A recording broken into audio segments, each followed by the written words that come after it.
Want to know something weird? I actually enjoy doing my taxes. I'm going to show you how to go from tax panic to tax pro, everything you need to know. I didn't always enjoy doing my taxes. My first year travel nursing, I almost lost my tax-free housing stipend. I'll explain why later and everything I do to have an easy, breezy, peasy tax season when April rolls around now, so that you are totally prepared and learn from my mistakes. Once I share how you should manage your taxes, I'll tell you the mistake I made that I almost had to pay back $80,000 to the government. If you find these steps helpful, all I ask is for you to share this with your nurse bestie. And if you're new here, I'm Kat, and just a quick heads up, I'm not a CPA, so always consult with a tax professional. What I'm sharing today are just strategies that have worked wonders for me. And for the past 4 years, I've been crisscrossing the US, doubling my income and working less, and I'm here to help you do the same. So tip number 1 is keep a tax folder in Google Drive. You'll use this every year and have all your tax documents there if you ever get audited. I'm all about being super organized because honestly, the government is too. Instead of running through all the details of tax documents,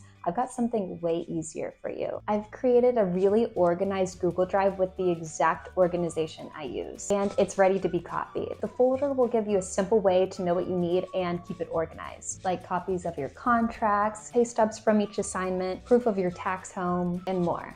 I'll link it below. Just copy this folder structure into your Google Drive. It's as simple as a drag and drop. Whenever you receive a document throughout the year, just add it to the right folder. Then when your CPA needs everything, you can just pull out this perfectly organized folder and watch their jaw hit the floor. My first year of travel nursing, when I needed to get everything ready for my CPA, it took me weeks to find all the right documents. So this is gonna be so easy for you. Here's a pro tip. So you have the places that ask you if you want your receipt printed or emailed. Make an email specifically for travel nurse expenses. And when they ask, say you want it emailed and send everything to that email. So if you ever get audited, you can just pull up that email and bam, proof of duplicating expenses. So these are all questions to ask your CPA when you are looking for one. And most of them should have a free consultation call. My first year doing travel nurse taxes, I literally wanted to die interviewing CPAs with how dumb I felt. I didn't know what the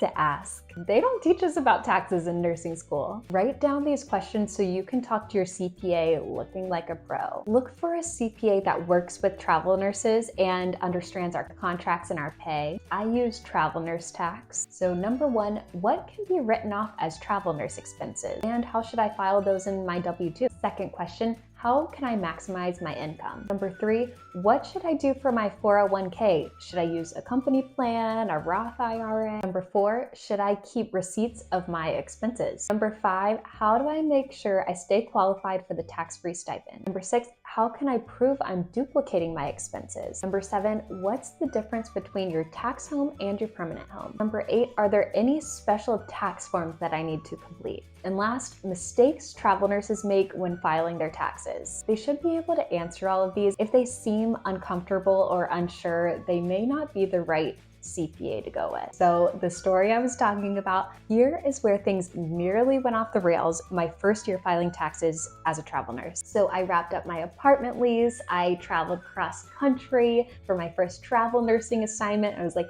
this is perfect. Now I only have to pay rent in one location, but here's the twist. I didn't realize to keep that sweet tax-free housing stipend, you had to prove that you were paying rent in 2 locations, and so you were doubling your expenses. And that's why they give you the tax-free housing stipend. We were in tax season and I couldn't prove I had lived in 2 different places because I had only lived in 1. So luckily I got set up with an amazing CPA and we did damage control. So since my permanent address was at my dad's place, I started paying rent to him. We set up a lease agreement through email, making sure it matched local rates for what a room would go in that area. This way I could show I was managing 2 separate living expenses. I paid him for the room for the entire year, so that made it legal and tax legit. That saved me from having to pay back that tax-free housing stipend, which was over $80,000 total for that year. So thank God I caught it in time. If you have any tax tips to share, leave them down below. And I'll see you in the next video. Bye.